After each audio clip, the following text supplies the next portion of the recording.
Hi Capricorn, welcome to High Vibe. My name is Nell Nicole and I will be your astrologer / tarot reader for this session. Welcome back to everybody who is returning to my channel. Today we're going to be doing things a little bit different. I'm going to start off with my Angel Tarot deck by Doreen Virtue. We're going to get clarity and advice from the Life Purpose deck by Doreen Virtue. But before we do any of that, I'm actually going to start incorporating more astrology, into my reading. So this is my first trial. I do cold reads, which means I basically look at a chart and allow the intuition to come through. I mean, I know what the chart is, but I don't write notes out on the chart beforehand or do any prior research. I just sort of look at how the planets are interacting with each other.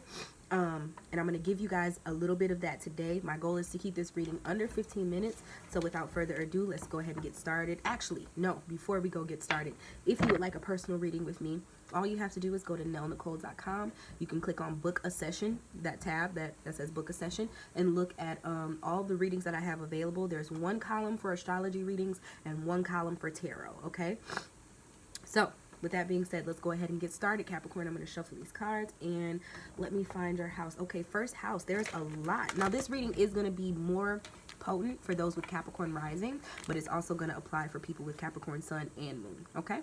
So that Capricorn first house, there's that Pluto-Saturn conjunction that everybody is so afraid of. I've been talking about it all day, and honestly, it's draining me because I think that people think it's just this horrible placement, and really it's just a placement that makes you face yourself. It makes you face your karma. It makes you face your ancestral karma. Okay, and so a lot of people are fearful because they don't know if they've been on the right side of the railroad tracks all this time. And now it's like in Capricorn, of all signs, Capricorn, we are seen. I have a Capricorn stellium, so I think I'm a baby Capricorn out here. Okay, but Capricorn is seen as this energy that's just like so rigid and so mean. And I mean, it can be if you don't know what the fuck you're doing. If you a fool out here, you know what I mean. But if you're into keeping your shit together, regulating yourself, disciplining yourself, if you're familiar with that process, then it's honestly not so bad, guys. And I say that because I feel like everybody has their shit to go through. Everybody has their cross to bear, especially as it comes, as it pertains to this whole Capricorn thing that we're all experiencing. And so freaking out about it does nothing. What you can do is begin to try to heal. All right, if you want to get ahead of the ball, try to heal some of that karma. So let's talk about it. Saturn is the taskmaster. He's the one that wants to know if you are with the shits, doing the work, you know, getting the shit done, checking off your list, you know what I'm saying, doing things the right way, managing your time, managing your energy, managing your resources, in you guys' case, managing yourself. How are you going about, excuse me, I said excuse me to the candle, Lord Jesus. How are you going about managing yourself? Are you over-promising things to people that you can't hold up to? Are you promising you're going to be here, be there, and then you're double booking? Are you handling your, I mean, same thing, but handling your daily schedule correctly? Are you managing your sleep? You know what I mean? The things that you need in order to be you and in your body and in your most, what am I trying to say? Aries is like a very like active, place in the chart, and it represents the first house. And so I'm thinking about your physical body. When I'm saying all of this, are you taking care of your physical body the way that you know that you need to? You know what I'm saying? What is the karma of that? If you wake up every day to go to work at 7, but you don't go to sleep till 3 a.m., what are the implications of that going to be? Are they going to be positive or negative? It's really just about getting back what you put in. And so right now, you guys really have got to focus on managing yourselves, okay? Then you got Pluto here, which Pluto is more so of an ancestral type of karma. And so it's like, how are you speaking to yourself? Is it like the things that you learned through your bloodline, right? What types of foods do you guys eat? How are you speaking to yourself? How are you managing yourself? I'm going to keep saying that because Capricorn first house is like self-management, discipline. How are you disciplining yourself? Are you showing up in the world in ways that reflect a well put together, very Capricorn oriented person, or do you look a mess? Shit, I'm gonna just call it out how it the fuck is, okay? That's why y'all love me, okay? So yeah, with both of those being together, it's really just about the things coming up to the surface that you have or have not dealt with. If you're dealing with yourself and you're dealing with your own hangups and issues, then you're going to be fine. If you find that you're not dealing with yourself and you're allowing life to take you under, it's going to fucking show on your face. Especially because you guys are Capricorn risings. Like, the way that you enter into situations, like the way that you initiate, how you enter into rooms, how you show up, how are you an asset to the team, you know what I mean? All these things, if you're not, excuse me guys, dealing with your own shit, is going to show. Okay, and that's just kind of that on that. But you also have Jupiter here, so actually, because it's in the first house, you guys really need to watch out for overdoing it. So overeating, overspending, over talking, being too much, you know what I mean? Like, Jupiter is this place where anywhere it is, it makes things bigger. And a lot of people with Jupiter natally on their ascendant tend to have issues with fluctuating weight, because Jupiter goes in and blows them up. They become overindulgent because they're so blessed. Okay, it's really just a blessing, but because of that blessing, sometimes it can be, like I said, the tendency to overindulge. But if you're being, like, excuse me, mindful of the Saturn, mindful of the Pluto, then you will receive those blessings in abundance, but it won't be too much. It'll be just enough to fill your cup. You understand what I'm saying? Really, it'll be more than that, but it won't be the overly, like, overdoing it aspect to things, if that makes sense. And then you also have Venus here. So you guys are feeling sweet right now, really all in all. I think that a lot of the trauma and the karma that's coming is going to be something that's very personal to you. But at the same time, there's a Venus there. So people might see that you're going through this struggle, but they can still respect you and they can still appreciate you, because you are such a hard working person and you are such a, you know, down to business type of person that everybody, why do I feel like I keep seeing things flying? Maybe it's my hair, because I'm fucking tripping. Okay, it's my hair. But yeah, people are going to still respect you because you're a respectable person. And as long as you're working through your shit, they're not going to lose that respect for you. They might see that you're going through something now. All right? You might have a little stress on your face, a little bit. But at the same time, just chill on them and work through your shit, because, I mean, Pluto and Saturn is going to take a minute to get from off your neck, and it's going to affect your life, how you're able to live, how you're able to enter into the world, right? How you're able to show up in the world physically. All right. Let's keep going. Third house, you got that Neptune. So watch your words when you're talking to people.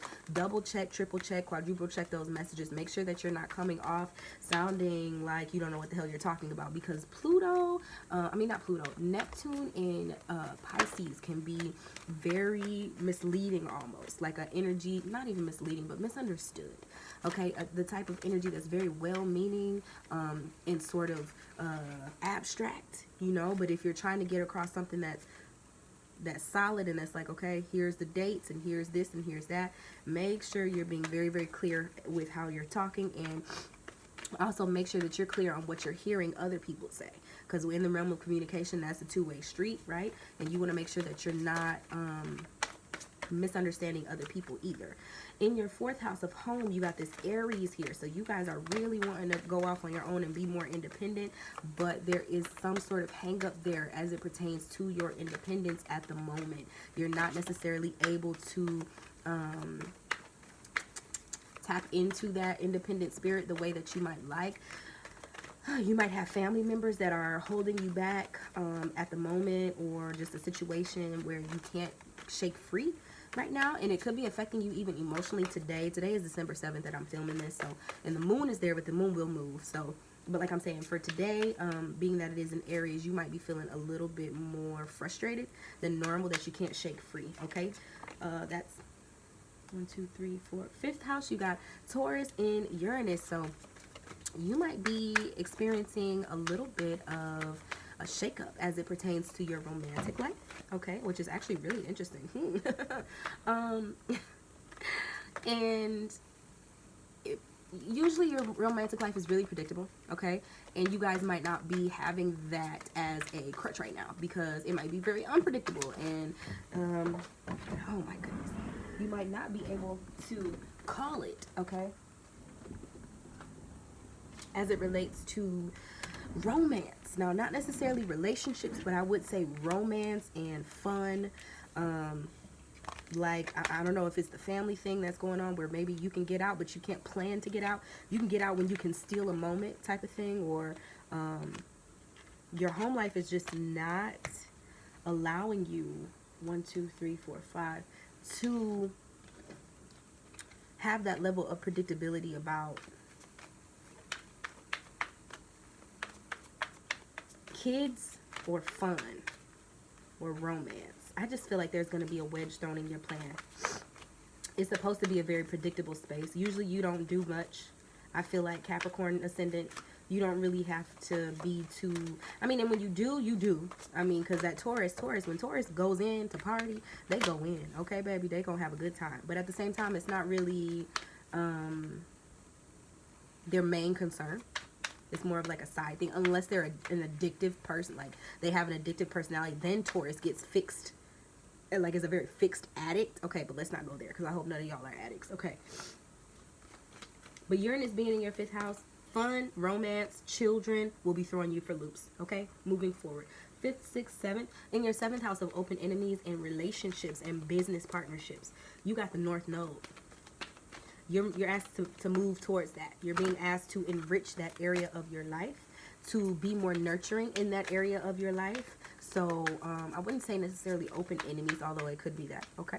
But in the area of relationships, you need to move towards being more compromising. You need to move towards being more nurturing, being letting your boundaries down a little bit, okay? Allowing yourself to be a little more emotional than you normally are. Okay? Excuse me. I'm sorry, y'all.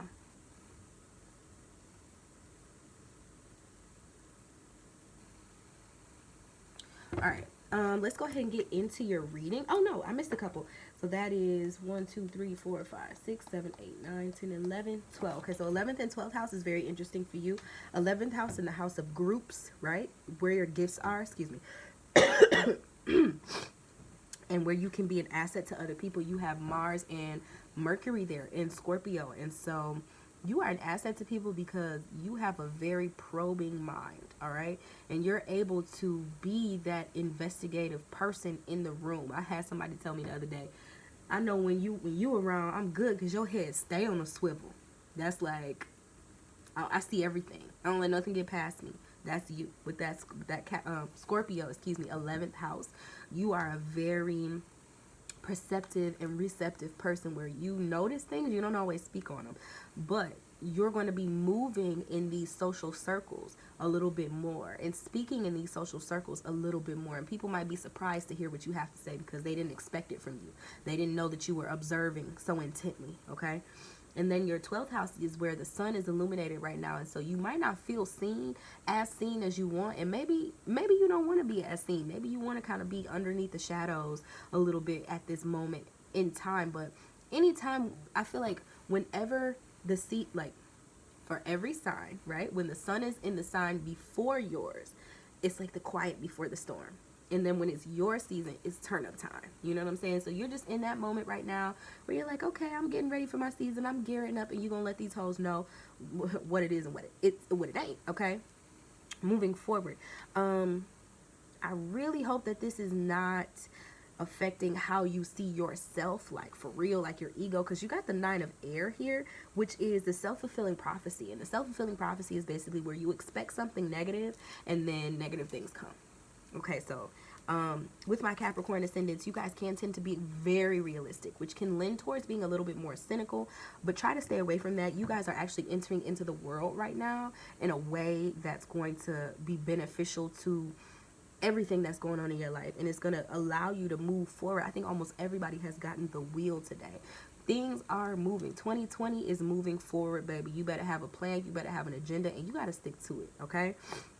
And I'm not saying that you're not going to, but I just feel as though don't allow the pitfalls or the little negative things that may or may not be happening to derail you. All right, just keep going. You might have some fears surrounding money. There might be some situations where you're like not as and it's not even money. I feel like it's more so resources or people or access. Okay, you might have some little fears surrounding that. You might be uncertain about a certain endeavor having to do with being self-employed, okay? But don't allow that to take you from seeing your end goal, okay? You got the Ten of Fire, so you might feel a little bit overwhelmed in this season. It's holiday time. Allow yourself to take a couple breaks if you need to, because you also have the Ace of Earth and the King of Earth and the Knight of Air. So that's telling me you got a lot of opportunities coming your way, okay? And then the Knight of Air is just about wanting to talk about the things that you believe in and really being very passionate about your beliefs. Don't feel like you have to fight. Don't feel like you have to fight, because things are going to end up happening for you. It says events occur with great speed. Take time to carefully review your options, okay? Creative solutions. So your solutions are already thought out for you. Just do what you got to do, walk along the course, and continue moving forward. The main thing for you would be staying positive and really showcasing what it is that you're doing to the world, okay? Making sure that you are... and ask for help where you need it to. I would say that that would be another thing. You're building foundations via your ideas. Ask for help when you need it, because you can't do anything alone, okay? There are people who are willing to help you, who are willing to come in and serve as pillars to what it is that you have going on. And so there's no need to have fear surrounding your enterprise, is what I really want to say. And even if you're more of the person that likes to do things a little bit more solo, I feel like you will still have the supports that you need. Right now, you feel a little bit overwhelmed because you're worried about things in the future. Don't worry about bridges that you haven't crossed yet. As long as you're able to do what you're able to do in the moment, do that. Because you got the Four of Fire, so your ideas are hella stable. They're in their ideas, so it's kind of like a contradiction to say that, like, your idea, but no. You're able to create realness out of these ideas. So continue moving forward with that. Don't expect the worst. Expect the best. Okay? King of Earth, Ace of Earth. Yeah, you are balanced in what it is that you're doing. Like, you know how to handle yourself. Don't underestimate your own abilities, okay? Spirit, what messages of advice or what qualities, or what is it? What does Capricorn need to incorporate more of into their life in order to enrich their lives, to move along the path of their highest good? Please be very deliberate with this message. What does Capricorn need to incorporate more of into their life in order to lead a more enriched and full life?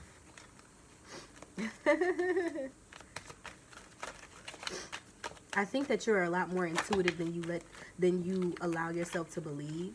And so when you're speaking, if you're speaking negatively, or if you're trying to, you know how we regulate risk. Oh, well, I'm not going to do this because I don't want to do this, and then it'd be like this and that. Don't do that. Don't do that. That's talking yourself out of the blessing. You think you're being realistic, but what you're doing is limiting yourself. Where did the other card go? Yeah. Oh, I really hope y'all don't see my butt when I do that. I'm sorry. Yeah, you think you're being realistic, but really you're limiting yourself. Spirit, what does Capricorn need to incorporate more of? And you know what? The next card that you got is flowers. And at first I wasn't going to take it. Some of these cards don't really, okay? I might pull them out the deck. I'm not even going to hold you up. But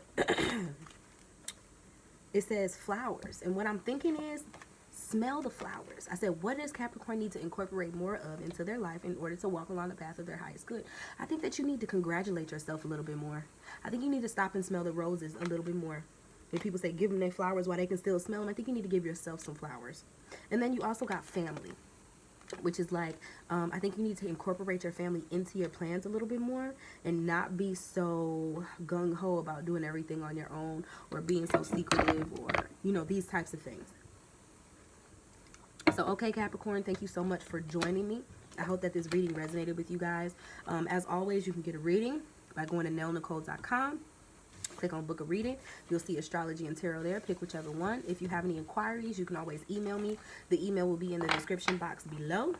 Make sure you like, share, and subscribe to this video. And I will be seeing you guys in the next one. Also, feel free to follow me on social media at nellnicole, at Snapchat and Instagram. No, not Snapchat. That's a lie. Twitter and Instagram. Love you guys, Capricorn. I'll see you next time.